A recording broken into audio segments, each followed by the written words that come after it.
Whoa, that's a merry-go-round for Nick Burkett. Campbell, Paolo on, and Ferraris behind. Glenn Wood actually was flipped into the barriers. One of the most exciting pirouettes I've seen in quite some time. That's Van Gisbergen, and his day is done. Tell you what, if Calvin wins this race, I wouldn't be surprised. He's all four wheels up the racetrack. Wow, but he just saves it on the apex. Contact almost made, side by side through the elevation change, and Scotty McLaughlin had the move done, but he got over the crest. And what a send! Keith sends it up the inside, can't do anything with it. Shane Van Gisbergen already on the attack. It begins and sending has begun. And it's going to be a drag race to the line.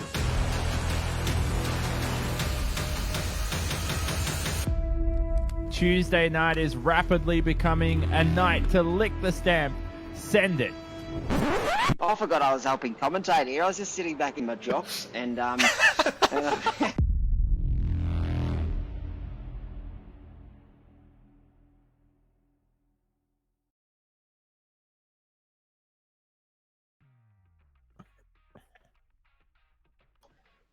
Good evening and welcome to Just Send It here on SimSpeed TV for what is, well, probably the wackiest racing series in Australia and the most fun as well. Brought to you by Melbourne Performance Centre, Modem Simulation and Erebus Motorsport and Checkered Flag Media as well. This series provides so much action in different cars and different tracks each week. So what is the combo today? It is the Pro 2 Lite, a fan favourite for the series. It may be slow, but the action is far from it. And the track, we go back to Oran Park. It continues to live its legacy out in the virtual world. As always, my name is Ryan Jones, and joining me up here in the booth is Lachlan Mansell, who's had the honour, Lockie, of commentating here in real life when it still existed. Good evening, Ryan. Good evening, everybody. Yes, indeed. Fortunate enough, in fact, to commentate a couple of the last ever race meetings held at Oran Park. I was one of the commentators at the last Shannon's Nationals event back in 2009 and also commentated the last CAD State Championship round at Oran Park in 2009 as well. So great to be back at Oran Park to call some racing in the virtual world. And the circuit is looking resplendent with pretty much all of the same sponsorship signage as what was on display at the NRMA Motoring and Services Supercars Grand Finale at the end of the 2008 season. So once again, we've got a star-studded lineup of drivers in the field tonight, including some of the best drivers from the sim racing world taking on some of the best races from real life. Did a couple of calculations before we came on air, Ryan, and we believe there are two drivers in the field tonight who have raced at Oran Park in real life. Shane Van Gisbergen, who did the last couple of supercars events at the venue, and also Scott Pye, who raced in the Australian Formula Ford Championship round there in 2008 as well. Yeah, only issue for them, it's a completely different car they've got to drive today, and having to drive this Pro 2 Lite truck around any racetrack is incredibly difficult because it is so big and heavy. It's rear-wheel drive only, so all that it wants to do is slide when you come in and out of the corners, which isn't very good for speed, but it's very fun. It's not great for speed, but what it is good for is entertainment. Probably the best way of describing these Pro 2 Lite trucks is that they're like stadium super trucks, but without the jumps. So they get very sideways around the corners. They really lean over on themselves because they've got quite a high centre of gravity. And it's very easy to make mistakes. It's very easy to overdrive, but it's also very easy to overtake. So we can expect there to be plenty of action tonight. Most certainly. So alongside Shane Van Gisbergen and Scott Pye, who've both raced here in real life, plenty more professional drivers who haven't raced here in real life, but have raced plenty other racetracks around the world, like Oscar Piastri, who races in Europe at the moment, when everything gets back to normal.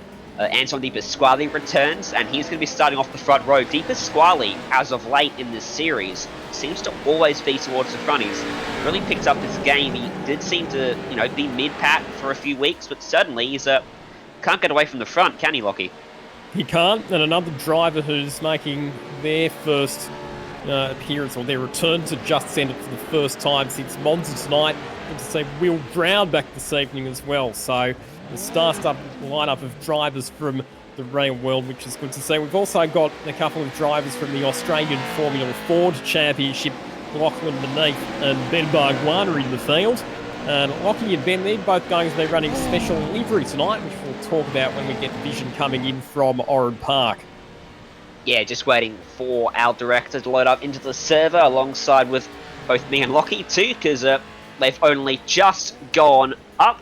One of the other things to note with these cars, and why we love racing them so much in the series, is track limits are more of a rough guidance than an actual limit, unlike most other series, because the way that iRacing applies penalties for when you cut the track is a slowdown, which is calculated based off the average speed through the corners. These trucks are so damn slow, they clear themselves, and so you're able to cut the track and not be penalised for it. And in this series, it's it's almost encouraged, actually. The other thing as well, of course, is that the Pro 2 light trucks have got plenty of ground clearance, so if you run over a curb or if you run off the edge of the track, it's not going to do any damage to the underbody components or destabilise the truck too much, so you can kind of get away with treating those track limits like they're optional as we look at Shane Van Gisbergen in the Red Bull Racing truck. And once again, there's some great liveries that are on display tonight. So the effort that a lot of the competitors go to in terms of the presentation of their vehicles for this Just Send It series. I think that might be the first time we've actually seen SVG run a Red Bull livery in Just Send It, Lockie. He is a big fan of outlandish, wild liveries, similar to, I guess, Daniel Ricciardo's helmet now in Formula 1.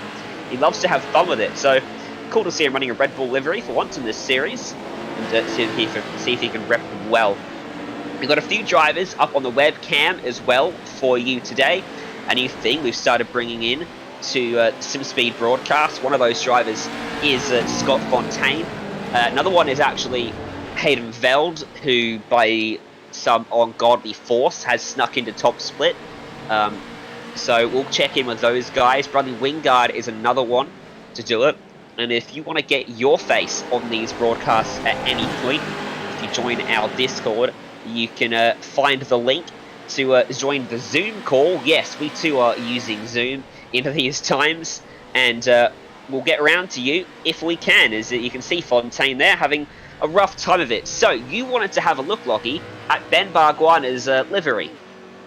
Yeah, either Ben Bargwanna or Lachlan Beneath, because they are running a very special livery tonight. And here is one of those two drivers. We need to probably get a bit better angle of that livery so that we can have a good up-close look at what they've done. Once again, it says that it's Jason Bargwanna, but it's actually Ben. Now, if you're wondering whose face that is that's plastered all over Ben Bargwanna's Pro 2 light truck, that is the face of Cameron Hill. Now, we've seen Cameron Hill race in the Just Send It series a couple of weeks ago. He races in real life in the Porsche Carrera Cup Australian Championship. He was supposed to be racing in Just Send It tonight, but unfortunately he came up with some sort of lame excuse for why he couldn't attend. I think it had something to do with the fact that he was going to be too busy hanging out with his girlfriend tonight. Ugh. So both Lachlan Beneath and Ben Bargwanna were not impressed with Cameron Hill's no-show tonight, so hence the reason for those liveries on those trucks to make sure that Cameron Hill does still make an appearance on the racetrack. He's got to get his priorities straight, hasn't he, Lockie? Just Send It is your number one priority on a Tuesday night here in Australia. Bradley Wingard, another one of our webcammers for this evening, sporting a patriotic green and gold livery, but plastered with sponsorship from John Deere. Number 97 on the door, 23, the number iRacing has given him. And there is Wingard at home, wheeling his way over the bridge here at Oran Park. A unique feature that we love about this racetrack is that it crosses over on itself. Now, I wonder if that's a line you can actually take this evening. I think that slowdown might be a little bit too heavy to combat with the slow. I think that's probably taking the track limit just a little bit too far. Qualifying was very close tonight. There was only a few hundredths of a second separating Brenton Hobson, who has taken pole position this evening for the Just Send It series from Anton De Pasquale. It was very, very tight between those two drivers, but in the end it was Brenton Hobson who picked up his second pole position in the Just Send It series. So well done to Brenton Hobson. He'll be joined on the front row of the grid by Anton De Pasquale, Cooper Webster, one of the predominant front runners in this series, in third position. Then it's Andrew Gilliam ahead of Ben Snell, back to Hayden Dodman, Zach Bates out of seventh, Aaron Borg in eighth, Race Cohen in ninth position, Will Brown rounding out the top 10. Of course, comes up as Leanne Brown, but it is Will Brown using his mother's credit card to sign up for iRacing, hence that name. Andy Carey and Mitch McLeod off 11th and 12th, then Piastri and Maloney on row 7, Lachlan Manif and Job Stewart, row 8, Marcelo Rivera and Blake Purdy behind them, Kobe Williams, Lee Harrison running out your top 20. Rest of the field, we'll scroll through on your screen there. Lockie, I mentioned the bridge on this track. It's going to be a rolling start under the pace car here. What are the odds we see a car rolling off the side of that bridge? Well, I think there's barriers either side of it, but this is Just Send It, so you never know, do you? Bo Albert, who was our winner last week, starting a bit further back in the field.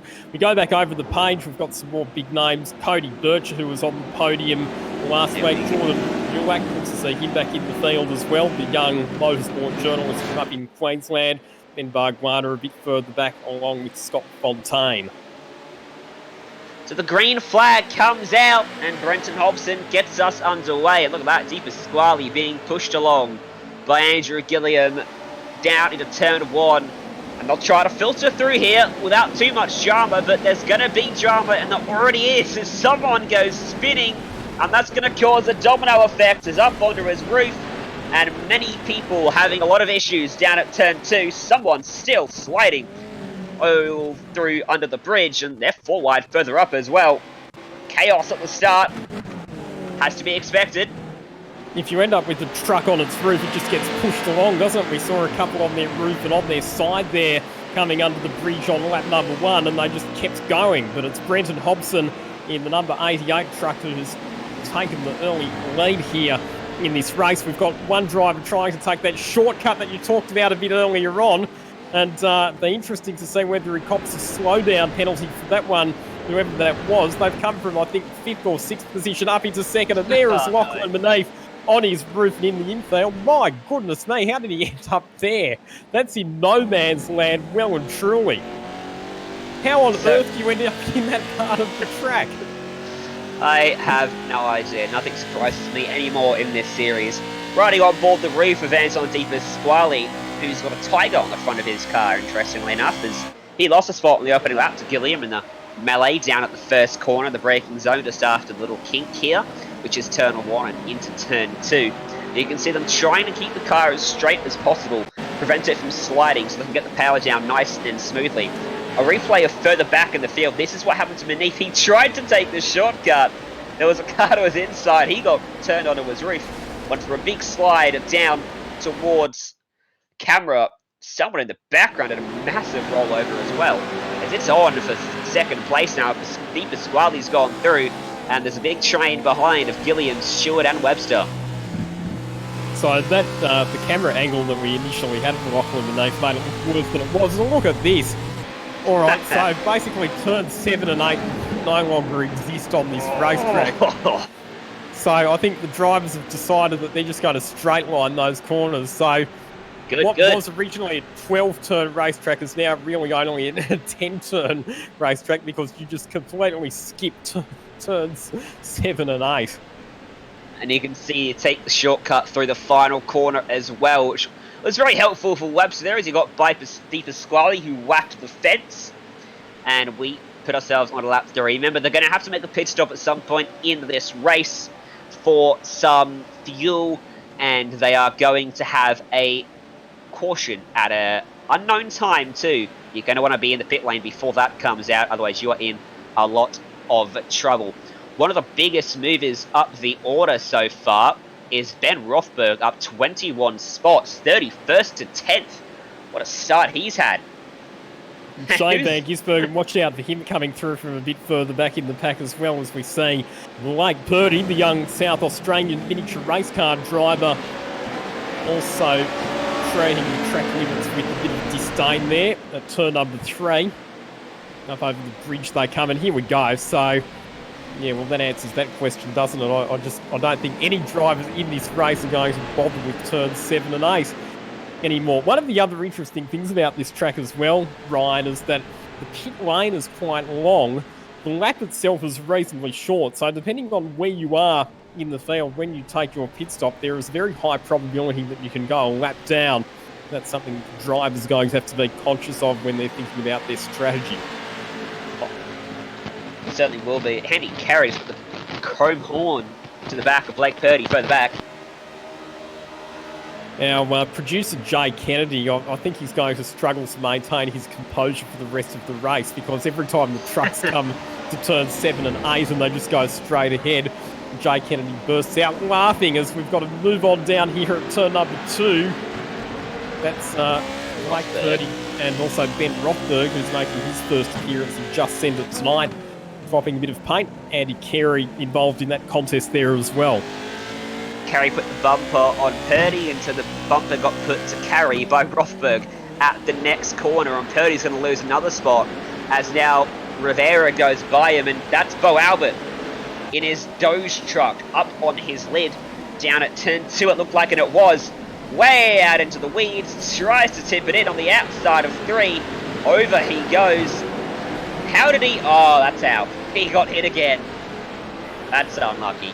And it's also a bit of a crash back to reality for Bo Albert after that Stephen Bradbury-esque race win that he took last week. Look at the amount of road, or they're actually not using the road at all, the amount of grass that they're using on the inside of the circuit coming out of turn 12, the final corner. Gary absolutely body slammed out into the fence, and he's gone for a wild ride. That's flipped about a dozen times, still going. Comes to a rest. Boy, oh boy, what a wild tumble for Carey. And I thought he was going to land it for a second. He needs someone to come and push him back onto his tyres, but no go for him. At Oran Park, there was always the saying that coming out of that 12th and final corner, if you didn't scrape your rear vision mirror up against the concrete wall on the outside, you weren't trying hard enough. But I think in this instance, if you're not all 4 wheels on the grass on the inside of the circuit, you're not trying hard enough, as we've got another rollover there from Marcello Rivera. Here's our race leader, Brenton Hobson, who continues to lead ahead of Andrew Gilliam, who's one of the front-running drivers in the V8 Scops series. Cooper Webster in 3rd, then it's Anton De Pasquale ahead of Job Stewart, Will Brown, Aaron Borg, Ben Rothberg, Blake Purdy and Reece Cohen completing the top 10 at this stage. Look at Mitchell McLeod right now and Hayden Dodman. There we go, Todd just in front of the leaders. This could be disastrous. Oh, they got hit! Who's that? Job Stewart launches skyward, shooting for the moon. The way this is going, if you don't end up flipping your truck, you're going to be a fair bit for a top 10 finish. There's been that many rolls and flips and somersaults so far in this race. It's been incredible. Actually, Shane Bergen's doing a good job. So he had to start at the back of the grid because he didn't get a time in qualifying, but he's come from pretty much stone motherless last in the field to 22nd. Done a very good job, and I don't want to look that on board another time. Made me feel sick. Brendan Hobson's been caught out at the front now. His lead's been cut down to almost nothing. And you can see as they all snake their way under turns 7 and 8. Up the inside comes Gillian for the race lead. There'll be contact because it's Just Send It. And out into the grass and the dirt goes Brendan Hobson. And he's going to go from 1st to 4th in the blink of an eye. Pasquale sits by as well.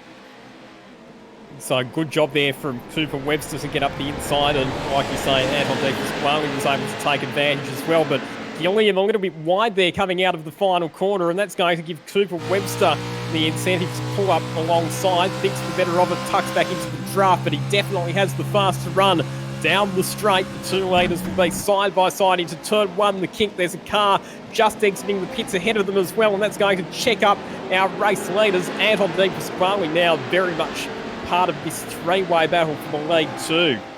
I just want to mention that currently pit entry is blocked, so if someone decides to come down to pit lane, there's going to be big drama there. as Cooper Webster cops a whack from Deepa Squally. Looks like finally pit lane got cleared as Gilliam is under all sorts right now. There's Shane Van Gisbergen further back in the pack in 21st, trying to snake his way through the chaos back here, up 25 spots now, as he's caught 3 wide on the outside, up into turn 3, all the way across the inside of the track was Kastrina Nazarick, and Silly's 3 wide. That's Ben Barguada trying to split them all through the inside, and I mean, that's just a lot of cars switching a lot of spots. We'll stay with this battle because you just get the sense that Drum's going to unfold as Van Gisbergen barges his way up the inside of Ben Barguana, and all of them decide that they're going to take the turn 7 and 8 shortcut. And good driving from SVG because he's moved through B in the lead, and big dive bomb up the inside. That's the Macca's car there of Christina Nazarick, gets into the side of Barguana. Oh, poor Barguana. He's on his side now. And now it's a tow back to pit lane. Of course, in RSing, you can take a virtual total, estimate how much time it will take us. You see the replay from on board with Ben Barguana. That was Van Gisbergen that shoved him wide, and then they cut through the grass in the infield here, and then he got absolutely sent here up into turn number 9. Yeah, because the centre of gravity of these trucks is so high, you don't need to get that loose or that sideways to end up face planting. Will Brown's done a good job here, so Will Brown up to 4th position. Something's happened to Cooper Webster, so he's come into the pits. So Cooper Webster's got himself out of the battle for the lead, and he's come into the pits. At the moment, he's actually the highest placed driver who's done a pit stop. Here he's done a good job, good strategy call from him. We've seen so many drivers get caught out by the safety car because of the iRacing rules. When a caution comes out on the road course, you can't pit. Look how much Hayden Veld's gained as well, from 39th up into 12th place now. He's probably the best driver of his life ever on iRacing, gaining that many spots. See whether he can keep it up, as he's still got 29 minutes to go and a caution to contend with. And Shane Van Gisbergen rearing down on the back of him from 4 seconds away as well. You see the onboard there of Veld sporting with a VR. And rocking the very cool historic style retro Nissan livery as well is Hayden Veld, so that's another very cool paint scheme that we've got that's part of the field this evening.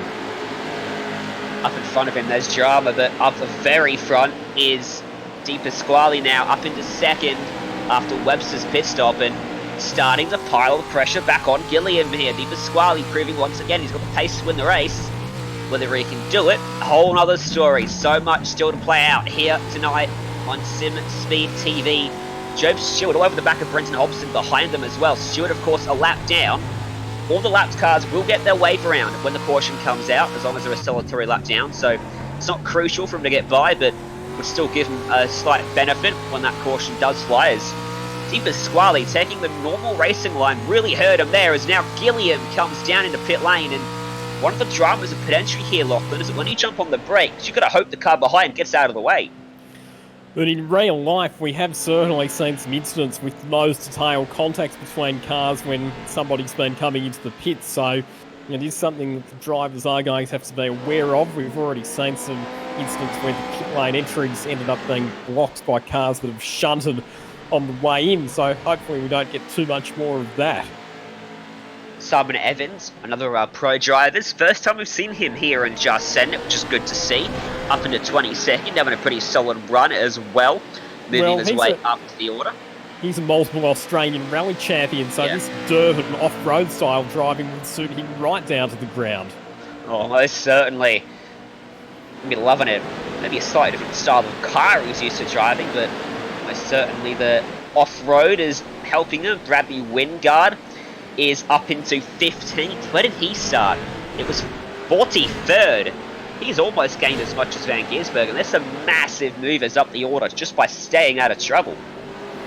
So, interestingly enough, after the first few of our contenders have come into the pits, Cooper Webster has actually emerged ahead of Andrew Gilliam. So that's a net change of position between those two. So Cooper Webster, the highest placed of the drivers who's done a pit stop at this stage, and he will be very well placed should a safety car come out at this point. But in comes Anton De Pasquale, so he's reacting as well and coming in to get his pit stop out of the way.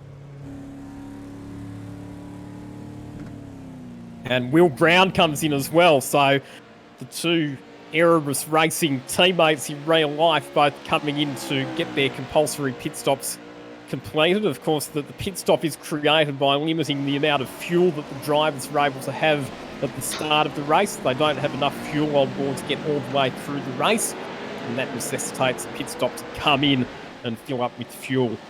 I think Hayden got scared of Van Gisbergen then. See how wide he was coming into turn number 1?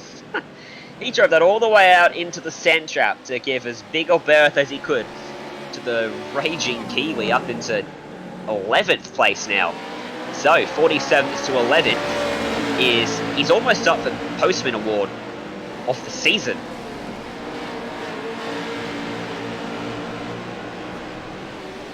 We're just hearing as well that Will Brown has accidentally changed tyres during his pit stop. Now, in these particular vehicles, if you decide to change tyres, it considerably increases the length of your pit stop. But I suppose at least Will Brown will have nice fresh tyres, not that that probably makes a huge difference with these particular vehicles. With the length of time it takes as well to... Oh no! Oh no! Chase Van Gisbergen is 4 wide coming out of the final corner. He pushed Cameron Gall wide and Zane Goddard as well. Veld tried to capitalise. Now there's 4 cars under a blanket down to turn 1. Goddard will back out of it. Van Gisbergen will pick off Cameron Gall. And Veld will try to stop through on the inside as Goddard gets into the back of him, gives him a hit. And Gall gets him checked out wide and comes another one from Goddard. They're banging doors back onto the racetrack. And these guys now have start the top 5. A lot of people have pitted. And I'll tell you what, Van Gisbergen and Veld, for all the good work they've done, they're going to be caught out because the caution flag flies. So that's very unlucky for those guys. And Brenton Hobson, the race leader, he's going to get caught out by this safety car as well. So those drivers who haven't pitted yet, they're going to have to do their stops under this safety car situation, and that's going to drop them well down the order. The drivers who it very much helps, Cooper Webster, Andrew Gilliam and Anton De Pasquale, because they're the top 3 drivers in the queue who have come in and taken their stops. Now, of course, you'd expect in real life, like Supercars rulings say, we're used to seeing the pace car come out, drivers dive straight into the lane. Can't do that on our racing on a road course. You have to wait till the field has caught the pace car. So now that they're behind it, the pit lane will open for lead lap cars next time they cross. And that's the issue with the ruling. It means that everyone that's pitted, free kicks at the front. And that's why it's such a big talking point. Not only in Just Send It, but any series that has a caution period as part of its regulations. But this one's going to leave us with basically a 20-minute sprint by the time we get underway. Indeed it is, but once again it's Cooper It Webster, has a caution period. the young 17-year-old who drives for the Brenton O'Brien-owned Evolution Racing team, who is going to be in the box seat once we get a resumption of play here. I've said it before and I'll say it again, when it comes to the ability to adapt between different types of cars and different circuits and different driving styles, Cooper Webster is rapidly forging a reputation for one of the most promising young talents in the Australian sim racing scene. The biggest movers so far, Van Gisbergen up 45, courtesy of his lack of stops. Same with Hayden Veld and Cameron Gall, they've both moved up 33. Simon Evans has moved up 28 positions. Jordan Mulak has moved up 19. Brad Newman up 20. They're your biggest movers in the field. All of those guys, though, haven't pitted, which is going to put them under a significant damper heading into the second phase of this race. But if phase 1 has shown us anything, I would count them out here, Lockie, because a lot of people go, oh, Van Gisbergen's lost it! Veld's cut into him! Pit entry! Absolute carnage here at Oran Park! Wow! How did Van Gisbergen end up there? Well, he's going to get stuck there now because he's got 2 wheels off the ground completely, and his rear wheels were on the ground, but he wouldn't have been able to get the traction to drive out of there. But what on earth has happened here? On the brakes, And whoa! And Veld had nowhere to go. He was lucky he ended up on all 4 tyres. Van Gisbergen was extremely unfortunate to end up where he did. He just clipped the fence on the right and he got sent wild spin. Sorry, but I'm actually struggling to maintain my composure here. It wasn't very Don't bother, convenient. just send it. It wasn't very convenient for the cars, the other cars that were trying to get into the pits there, was it? He tried to drive back over the pit lane too, literally. Didn't work out for him. Lee Harrison has also run into a drama down in pits, doing the old 3-point or 7-point turn to get it pointed back straight. Luckily, they have a fast repair here in Just Send It, so those drivers that got collected have a clean car. They lost a bit of time as a result. Haydenfeld is now... Where is Haydenfeld? He's behind Van Gisbergen somehow. I don't know how that's worked out. How has that worked out, Lachlan? Having a look at the timing, he's actually in 13th, but Shane Van Gisbergen, because he had to reset his car back to the pits because he wasn't able to get back there manually, Shane Van Gisbergen's gone a lap down. Ah, yes. And because he was so close to pit lane, it took about 10 seconds to tow. That's why he was back out so quickly. You know, he might get fortunate and get a wave around, actually. Because I don't think laps cars have got their wave around yet, Lockie. So he might just escape. No, he won't. The green flag's back out. So he's a lap down. And the race resumes with Cooper Webster heading the field down into turn 1. But here comes Andrew Gilliam, Deepa Squally, and Aaron Borg 2x2 down into the braking zone. Who comes out on top? Oh, Cooper Webster goes wide at turn 1. Not a great race start for young Cooper Webster. Oh. We've got a truck getting turned around in the back. Oh, that's a very bad spot to be parked by Walbert. I hope he can get out of there. Yes, he can. He was unbelievably lucky not to get collected by the field, pointing in the wrong direction at turn 2, but it's Andrew Gilliam who goes to the lead. Aaron Borg up to second position ahead of Race Cohen, so big losers at the race start there, Cooper Webster and Anton De Pasquale. They've both tumbled backwards several positions. Van Gisbergen has absolutely slammed Ben Snell almost into the fence on the entry to the hill. The bridge, sorry, up and over the hill. Where is he going? I think That's he's going an to the even lead more of the inventive race. line. He'll be Yeah. on the inside when they get to the fishhook, and he'll still be on the inside when they get to turn number 12, the final corner. Well, it almost works for Race Cohen because he almost got to the lead as Cooper Webster goes for a big dive down the inside. And who's that coming across in the Red Bull car? I'll tell you what, Ben Rothberg, some of this exceeding track limits is starting to become a little bit of a joke, it has to be said, when you've got drivers who are not even making the effort to be anywhere near the actual surface of the racetrack. You do have to start asking questions. Nah, you don't. Just send it, okay? It's all about making your own line. And if you get a slow down, so be it. Everyone knows what they signed up for today. This series is all about having fun and throwing the rule book largely out of the window, especially with racing lines. I love it, man. This is my favourite series. Can you imagine if we'd had racing like this at the real life Oran Park when it was still in existence? It wouldn't surprise me if the super trucks had actually used this line had they had to come to Oran Park. So we just seen it. We just had a static camera shot of turn 7 and 8, and we couldn't see anything because there were no vehicles at turn 7 and 8. There are vehicles there, though, up across the top of the hill as, again, Rothberg decides the final corner is not for him, and he rejoins 3 abreast with Brenton Hobson, our pole sitter, and Emerson Harvey, it looks like. Deepa Squally behind them with nowhere to go. Down into turn number 1, he does not have to push Emerson Harvey. He backs off. Rothberg gets the pinch from Hobson. Somehow there's no contact, and look out for SVG behind these two as well, from a lap down, trying to just muscle his way through. Just hearing as well from my data consultant Vanessa Gray from Accelerate Data Services that Shay's watching the Twitch streams of some of the drivers, including Anton De Pasquale, and apparently there's a few question marks over whether or not some drivers have actually taken on enough fuel to get to the end of this race. So that's going to be another thing to watch as well. If you needed more excitement, Lockett, then there you go. It's a fuel race as well, apparently. It's got by. Yeah, there's a very good chance, from what I'm hearing, that there's quite a few drivers who may have to either come in for a second pit stop or else dramatically slow up to make sure they get home. And we're also hearing as well that Cooper Webster has retired from the race altogether. So there's been a drama for Cooper Webster somewhere as well, and we're hearing that it might just be a technical issue that has caused his night to come to a premature end. Big shame for him. Job Stewart, meanwhile, just cut the entire track, according to Jay, our director.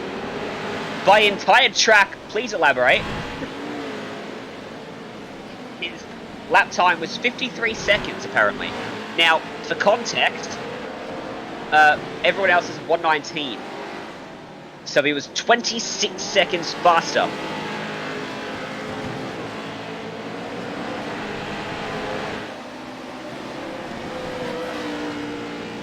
I'll be interested to see just how much of the circuit that he's cutting to get that sort of lap time advantage, but whatever, it's works for him at the moment because it's moved him up into 4th position. Look at that behind, that's Job Stewart into the side of Van Gisbergen. They keep it straight-ish, and Van Gisbergen drops some track position to De Pasquale, who's now trying to gain position on Job Stewart for the lead of the race. Well, it would have been, but a few drivers have cut the track dramatically and taken the lead away from them on this lap. Gilliam, Cohen and Hobson and Borg have all propped up ahead of these guys on that lap as a result of their new lines around the racetrack. So remember, Shane Van Gisbergen's a lap down here, so he's not actually in the contest, but he's got very good pace and he's actually battling it out with some of the front runners as he goes down the inside of Anton De Pasquale at turn 2.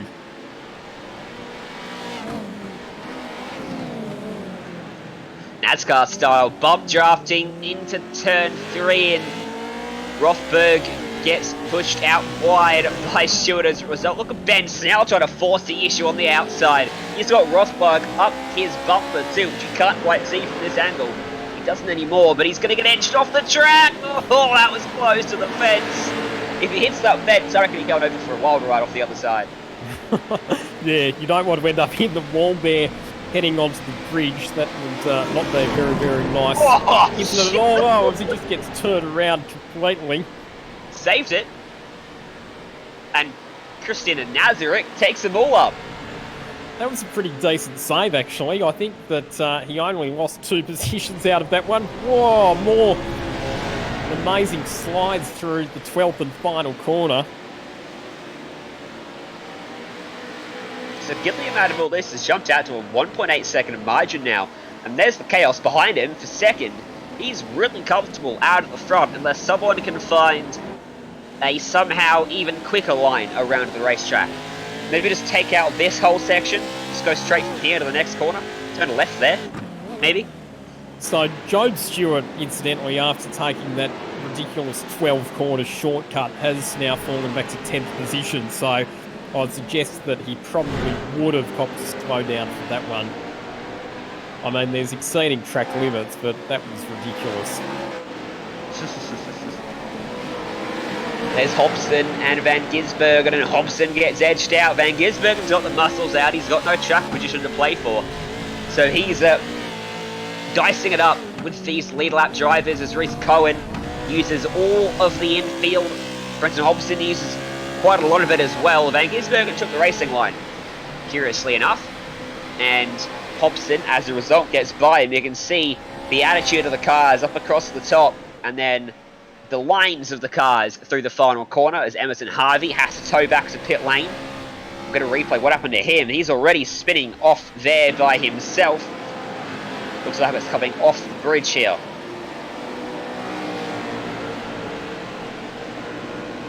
There might have been an incident ahead that he was trying to avoid. Oh, that's what happened. Word. Gee whiz. Well, you were He hit right, another Lachlan. truck, It was an which we're trying- incident. Yeah, he hit another truck, which we're still trying to identify.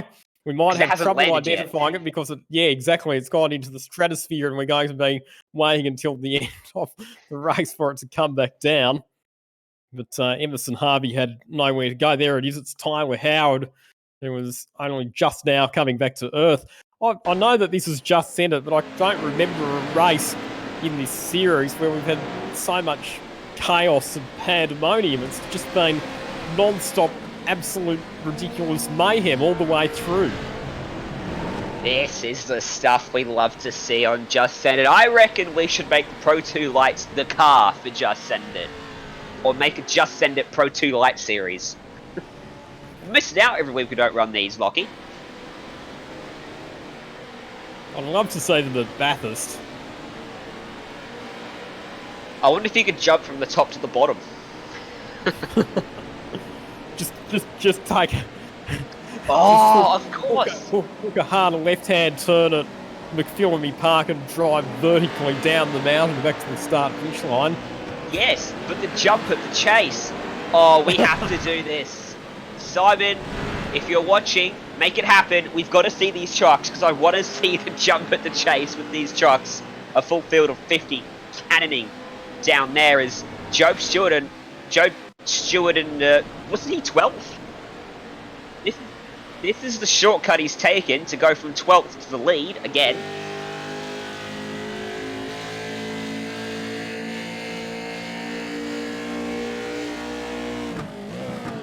I'm sure we'll get there eventually. So he's gone the short circuit. He's gone the south circuit.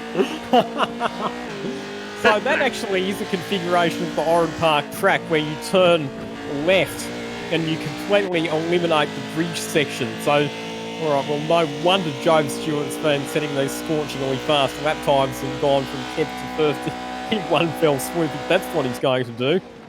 Well, he's going to have a 13-second margin over the field. So what happens? That might be a little bit too far.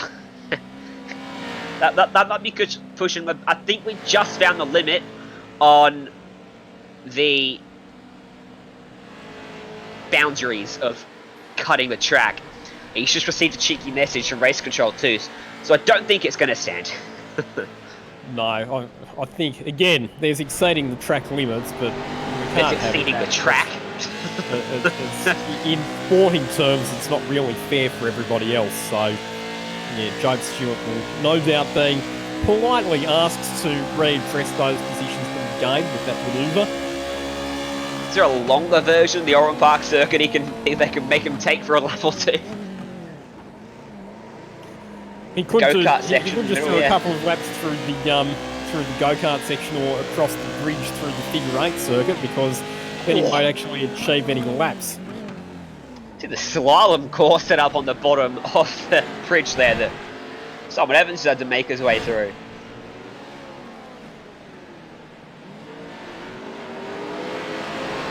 Simon Evans picks up a spot 2 and all that, put himself up into 13th place now.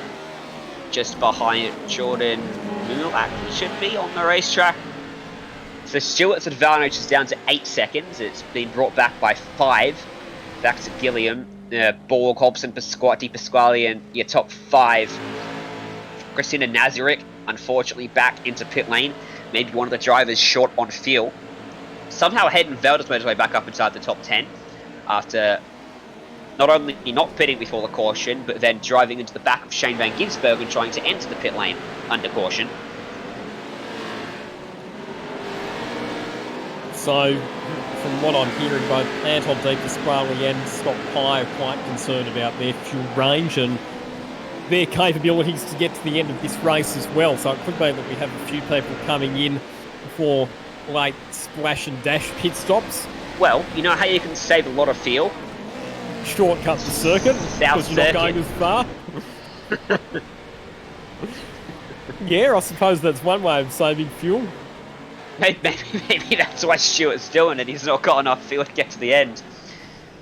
Scott Fontaine is in some drama at the final corner with Scott Fontaine's on the track. You know he's probably going to be in some drama and making contact with other cars and the fence.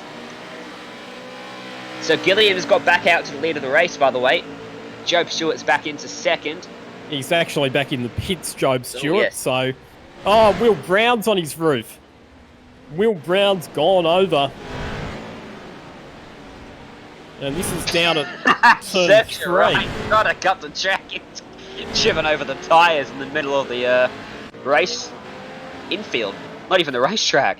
I'm just having a look at the livery on the side of Will Brown's car. So there's a podcast called Dinner with Races, which Marshall Pruitt does over in America with a few other people. But Will Brown, it looks like he's changed the logos to Dinner with Tigers. So obviously there's a backstory behind that, but I don't know what it actually is. Here's a good battle. So this is the battle for second between Aaron Borg, the Toyota 86 Series reigning champion, and Brenton Hobson, who started this race from pole position. And Aaron Borg's just cleared a bit of space over Brenton Hobson. Anton De Pasquale still in 4th position, ahead of Ben Rothberg. Ross Rizzo 5th, Ben Rothberg 6th. Hayden Veld up to 7th position, and then it's Jordan Mulak, Cameron Gall, and Ben Snell completing the top 10. Gilliam and Van Gisbergen are having a grudge match down the front straight. They were not once separated from each other's cars all the way down from the back straight to turn 1. Van Gisbergen was pointing left for most of the straight, and Andrew Gilliam was turning right for most of the straight. Somehow, none of them spun. Based on everything else that we've seen tonight, that's quite amazing as the Cameron Hill livery's car of Ben Barguana comes back into the pits. Aaron Borg and Brenton Hobson continuing their battle.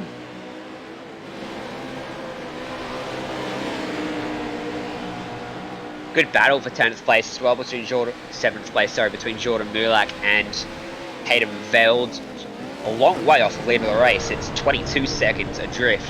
They're still making their way around the middle of the circuit while Aaron Borg and Brenton Hobson and Andrew Gilliam take none of the last part of the circuit. Top 3, bumper to bumper, up into the final corner. Gilliam takes most of the racetrack. Aaron Borg and Brenton Hobson take none of it. And Gilliam goes from 1st to 3rd, and Borg's going to have to defend down this main straight as Gilliam has to pit. He has not got enough fuel. So it leaves Brenton Hobson and Aaron Borg to duke it out for the race lead. But have they got enough fuel to make it to the end? The tanks on these cars are not very big. This is where the drama is coming in. So this could be shaping up for a Bathurst 2014 style finish, where we have cars running out of fuel or having to come into the pits with a lap to go. So it could be a very, very interesting conclusion to this race. We had something similar on Saturday night in the Circuit XL A-Series race at Phillip Island, which was a 1-hour endurance race where we saw the race leader run out of fuel with only a couple of corners left to run. So it could be into quite a dramatic conclusion, but Aaron Borg, who leads the race, has never won a race in the Just Send It series. He's got Brenton Hobson, who does have a race victory to his credit in this series, right on his tail.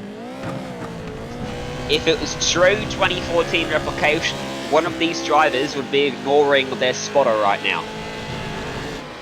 We're It would hearing be as well heavily that suggesting they save fuel. Actually, no, they are probably ignoring their spotter with the track limits they're taking. we're hearing Slow as down, well you gotta that, slow down. No thanks. Anton De Pasquale apparently is driving at 50% throttle to try and make it to the end without having to stop again. This is the battle for the lead, and we've got some backmarkers coming into the equation as well. Side-to-side contact on the main straight between Aaron That's Borg got high in front. and Brenton Hobson. And it's Aaron Borg who just holds onto the lead, and there is Van Gisbergen, who's right there with them as well.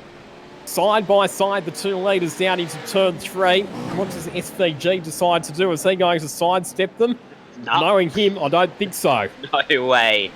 Scott Pye unwillingly sidestepped them over at turn 2 when he got out into the sand trap as Hobson tries to put the switch over move. Good racecraft in the front now between these two drivers, even if they're not using the whole track, as he's still got an overlap. Up and over the bridge they go, side by side, then out at the front, cutting the track. Hobson gives a little contact at the side of Borg, takes the lead away, but he's not going to hold it for long, I don't think, as Borg tries to use as much of the racetrack as he can, as long as it's more than Hobson. That's all he's going to do is take more of the racetrack away from That's his pretty much what it's lap. become, hasn't it? A competition to see how much of the racetrack you can use and get away with it. And Aaron Borg fights back. Recapture the race lead. This is going to be either the second to last or the last lap. Based on the lap times that they're doing, I would imagine that it's probably more likely to be the second to last lap. Yep. Borg saving fuel, is he? Confirmation that we do have 2 Look laps at to Borg. go. Look at Borg, he's out of fuel. He's out of He's out fuel. of So fuel already with 2 laps to go. So there's no way Hobson's going to make it. Meanwhile, Ross Rizzo, acclaimed in sim racing for his ability to save fuel, is now second. And I tell you what, if he manages to win another fuel-saving race, I will not be surprised. Who else in the top 10 is saving fuel? Looks like Hayden Veld is going very slow as well, so he's probably clued onto the fact as well. He's in the pits. He's out of fuel, in fact. And he's dropping well down the order. Everyone's being caught out. Who's clued onto it early enough? Surely Di Pasquale. He backed off very early, didn't he? It's been a hallmark, though, hasn't it, of Ross Rizzo, the fact that whenever we see endurance races in sim racing, he's always able to go a few laps longer than everybody else. Something about his driving technique and the way that he's able to make a tank of fuel go further than a lot of other races is something that might just play to his advantage tonight. But with 1 lap to go, it is Brenton Hobson, our pole sitter.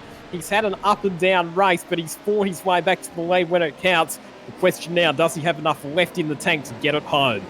Hobson had a 10-second margin to Rizzo and 9 seconds left when he crossed the line. He should have slowed down and just cut the race a lap short. He would have won it. But he didn't quite glow into that. So he's got an extra 2.6, well, officially 2.6 kilometres left to navigate.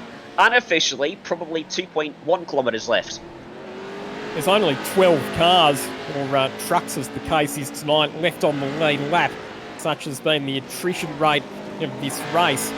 But Brenton Hobson, a driver who was renowned for finishing in 6th position, only a couple of corners away, you would think that he would be able to get home from here. Rothberg's out of fuel, so he joins a list of drivers that have run out. Brenton Hobson's just got 1 more corner to navigate.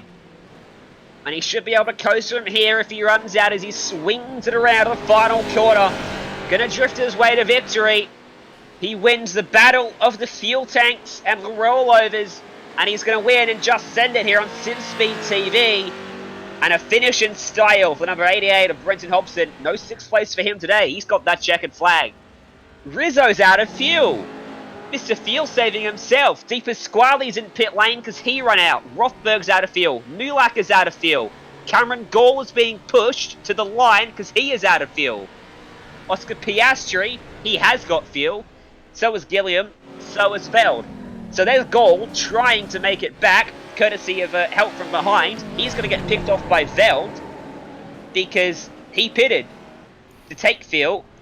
No, he can't be out of fuel. No, he's going to pass him. Good job, Hayden.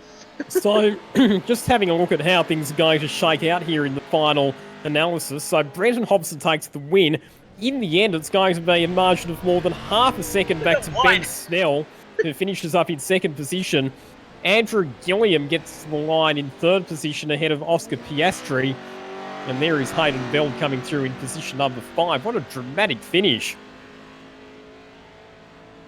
That is the biggest meme you'll ever see. Hayden Veld finishing 5th in a broadcasted event. He gets the Postman Award too. 39th to 5th, up 34 spots. Truly the greatest achievement of his sim racing career to date, and probably for the rest of his life as well. He'll be stoked with that one. As but a disclaimer, congratulations. I am friends with him, so I can say these things. That makes it okay. And get away with it? Yeah. Will you still be friends? Will you still be friends with him after the broadcast? That's the question. Yeah, I'd say so. Would be worse. This is Brenton Hobson's 2nd race win in the Just Send It series. and it came from pole position. So very well done to Brenton Hobson.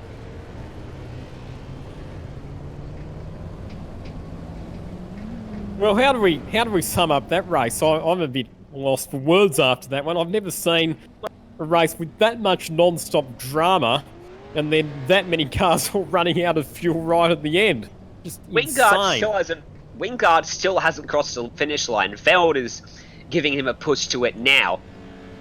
And 8 cars finished this race on the lead lap. 2 of them were over 2 minutes away from the race lead. 3 of them were over a minute away from the race lead, as Wingard finally crosses the start-finish line with help from Veld. You can see him there. He finally gets it done. But, well, yeah, I don't know how to sum that up. There's the drivers that finish in the top 10.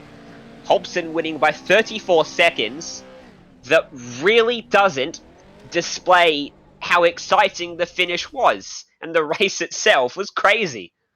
Is that the biggest winning margin that we've had? I know Probably. that Josh Rogers has had some big wins, but I don't know if they've been over half a minute. That's a pretty sizable margin back to second place in Just Send It world.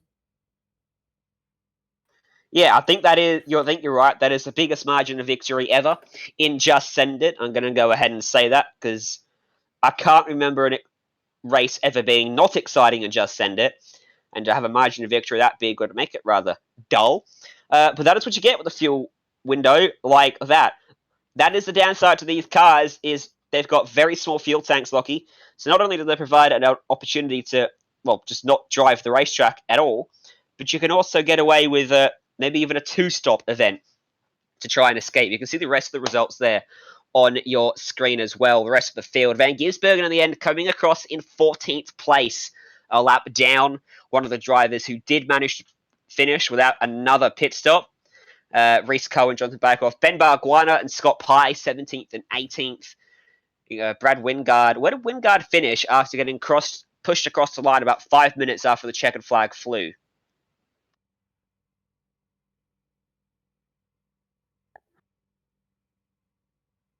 There he is in 23rd position, just behind Will Brown, who was one of a number of drivers who ended up on their roof tonight.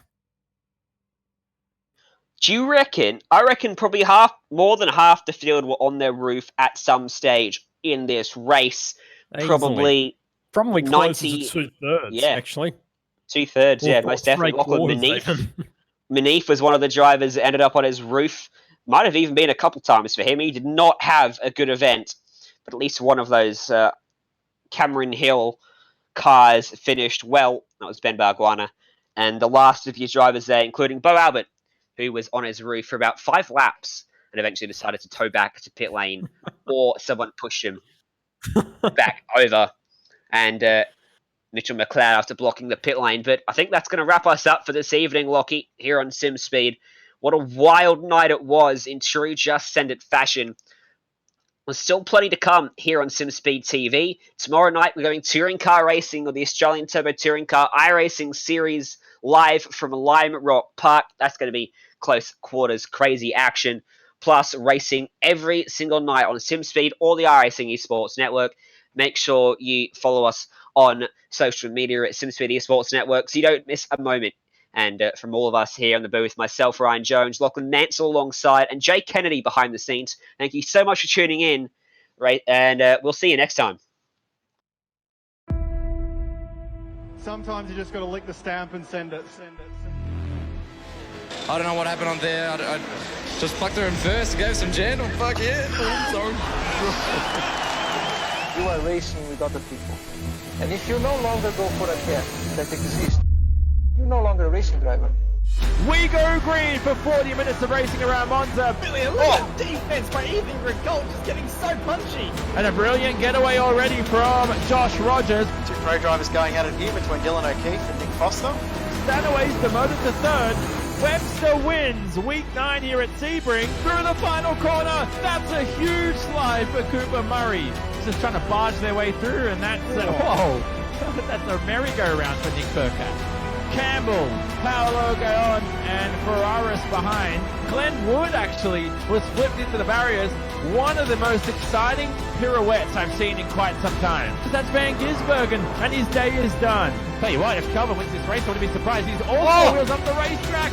Wow, but he just saves it on the apex. Contact almost made, side by side through the elevation change, and Scotty McLaughlin had the move done, but he got over the crest, and What a send! Dylan O'Keefe sends it up the inside, can't do anything with it. Shane Van Gisbergen already on the attack. It begins and sending has begun. And it's going to be a drag race to the line.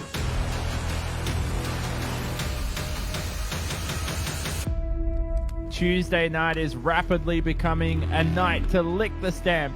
Send it. Oh, I forgot I was helping commentate here. I was just sitting back in my jocks and